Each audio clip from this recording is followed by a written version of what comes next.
G'day, we're Keza and Steve. We've swapped the daily grind for the big lap. 12 months in our Ford Everest and off-road caravan with our spoilt furry child, Nala.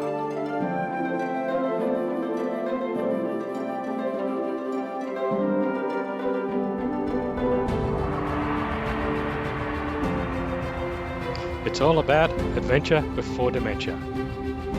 Making memories one magical campsite at a time. Please follow us along on our journey.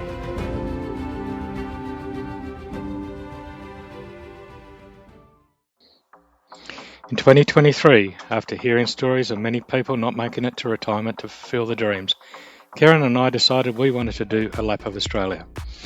We set the goal to save and take the whole of 2026 off of work and explore this great country.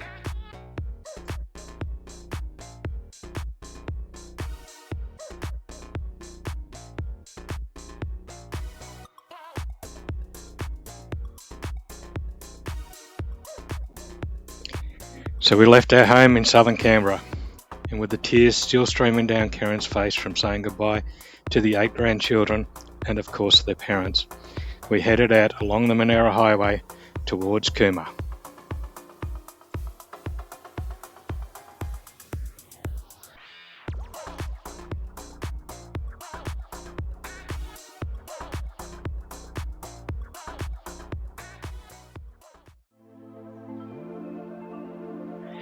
We passed through the small town of Breadbow. It's a town frequented by many Canberrans. There is a pub on the right as you go through, great meals and free camping out the back.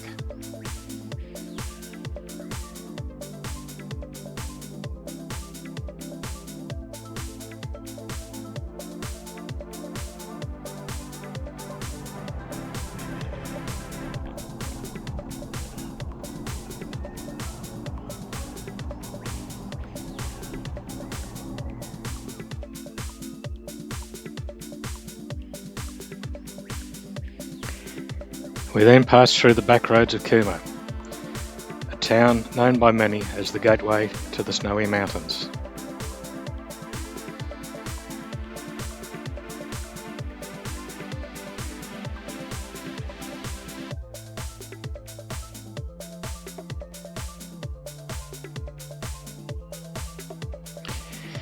We then passed through Merimbula, grabbing a pie from the bakery. We sit in the park and eat it before moving on.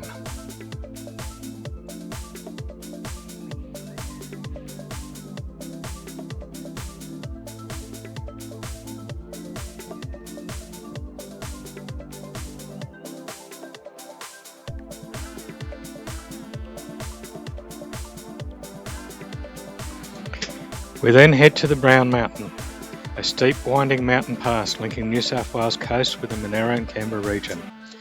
Known for tight corners, long gradients and rapid elevation change, making it a demanding drive for cars, caravans and trucks.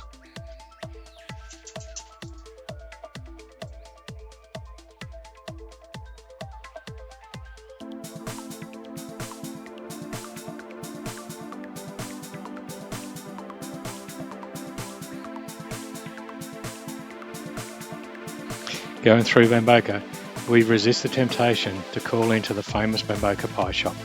We do, however, highly recommend their pies. They are great.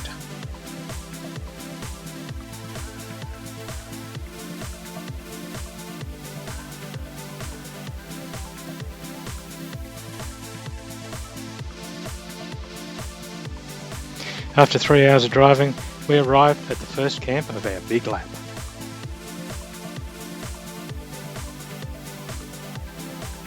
Millingally Station is between Merimbula and Merimbula. It is a hip camp that costs us $42 per night, but this is Christmas, so we didn't think that was too bad at all. The property has its very own dump station and water fill point. There are powered sites available, and there is a communal veggie patch, and the owners ask you to go and pick your own in-season vegetables.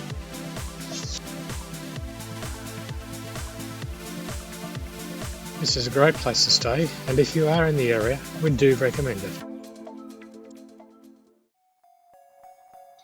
Being from Canberra, we have stayed in Merimbula and Merimbula many times before. Still, we thought this would be a great place to start our big lap.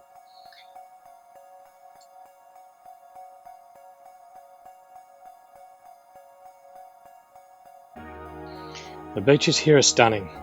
There's plenty of room to move around and plenty of room for Nala to run.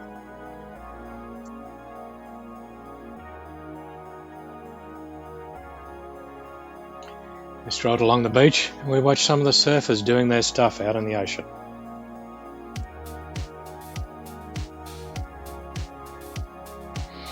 The beaches in this area are mostly calm. The waterways are clear and there is great food available.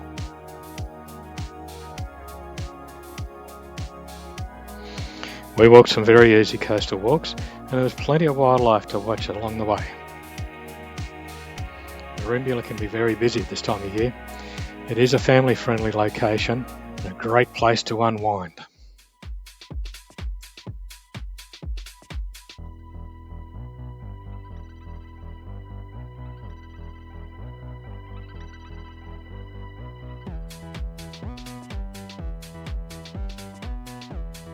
On the other side of the outlet from Merimbula Lake is Bar Beach, a small sheltered spot with turquoise waters and calm conditions.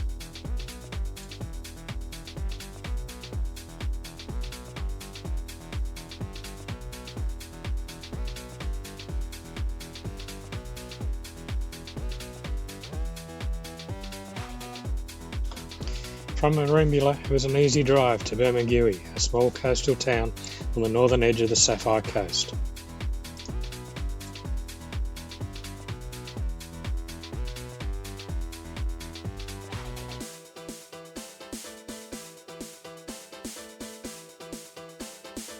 Horseshoe Bay has gentle waves, golden sand, and a safe, friendly family place to swim.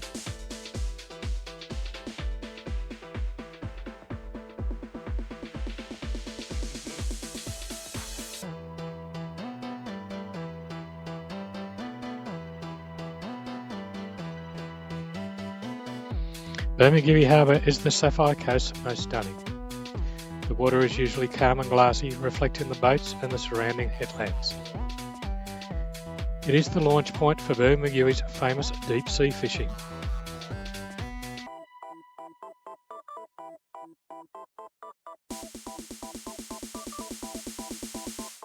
It's a compact harbour with a lot of character, blending natural beauty with the rhythm of a coastal fishing town.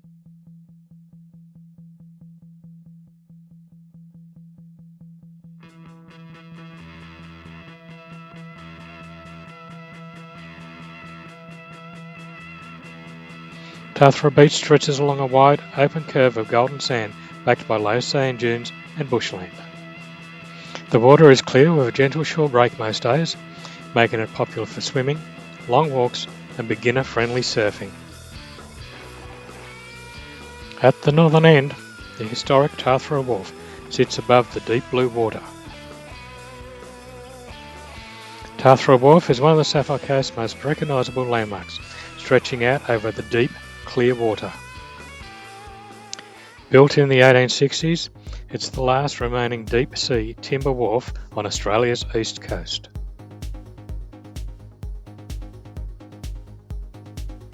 Mallacoota is a quiet coastal escape with turquoise beaches and rich wildlife, perfect for fishing, boating, hiking and slow scenic days by the inlet. Mallacoota has a general population of about 1,300 people, which balloons to around 10,000 in the Christmas-New Year holiday period. Eden sits on the Sapphire Coast with wild headlands, deep blue water and a powerful blend of Aboriginal heritage and old whaling history.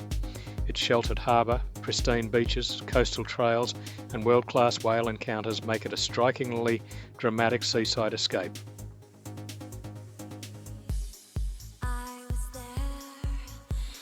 After 3 nights in Merimbula, it was time to strap Nala in and head into Victoria.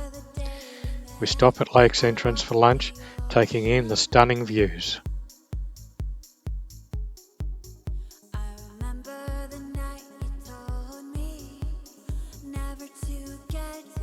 Lake's entrance is one of those places where you roll in, take one look at the water and instantly feel your shoulders drop.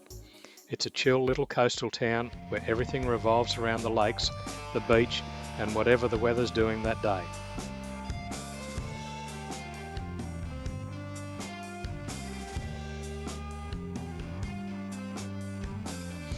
We travelled through Bairnsdale and on to Paradise Beach Campground.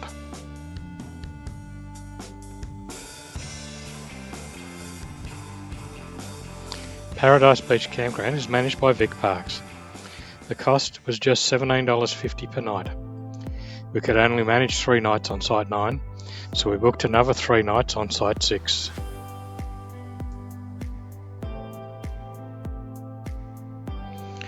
This campground is situated behind the sand dunes of 90 Mile Beach. It is a stunning location, and the campground has drop toilets and fire pits.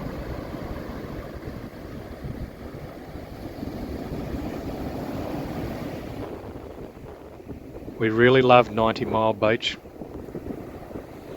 Walking in the soft sand, taking in the sounds of the waves and the birds.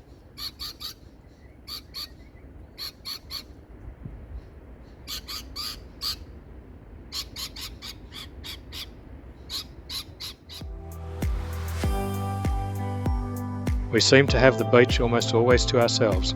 Nala could run and romp, and she did.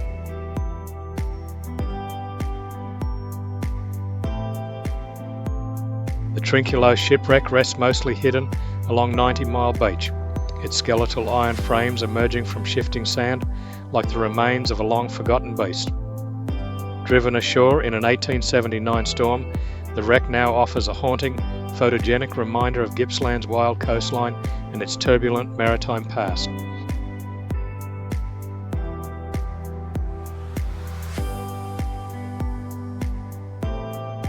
I had my first attempt at beach fishing. This photo is about as close as I get to a fish.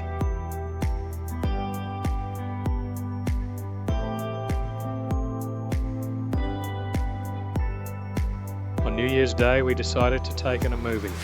We really enjoyed The Housemaid. The wind was horrific at times. This is the time of the start of some of the 2026 Victorian bushfires, and the wind made conditions catastrophic. Here, the drone is struggling to hold its position in the wind.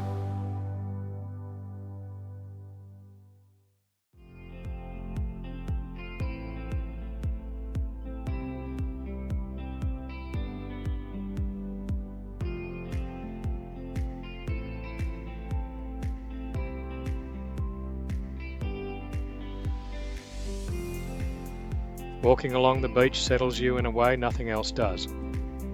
The sand shifts softly under your feet, the waves breathe in and out with that steady rhythm, and the salty air carries that clean, unmistakable coastal scent. Every breath feels lighter, every step feels unhurried. 90 Mile Beach stretches out beside you like an endless ribbon of sand, one of the longest uninterrupted beaches in the world. Its sheer scale makes everything feel bigger, quieter, calmer. The horizon seems further away, the sky feels wider, and the whole place has this soothing, open stillness.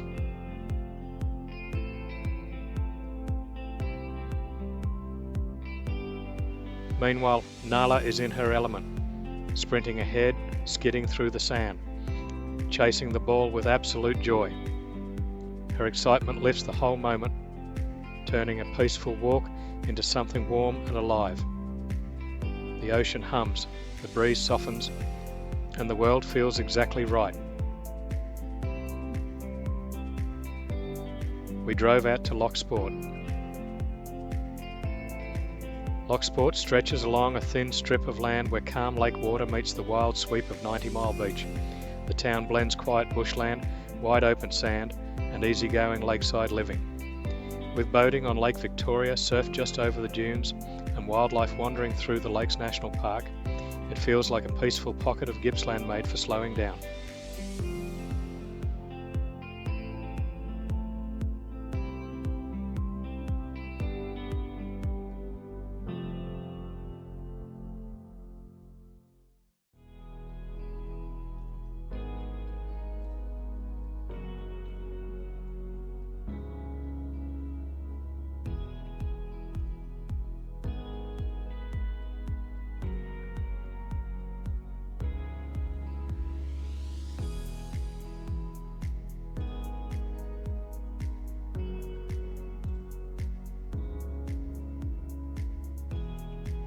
It is here we end our first week on the road. 2 weeks before leaving, Dad was taken to hospital, and the outlook wasn't good. The family sat by his side for 2 weeks, holding on to hope that things would improve. Then, almost like a miracle, Dad seemed to fight his way back, and by the time we left on December 27th, he looked like he'd beaten the worst of it. We talked about ongoing care. We talked to him about leaving on our trip. He understood, and he gave us his blessing to go. Life has this way of reminding you that nothing is promised. Days slip by. Plans shift. People change. And the things we think we'll get to later often never happen at all. It's confronting, but it's also freeing.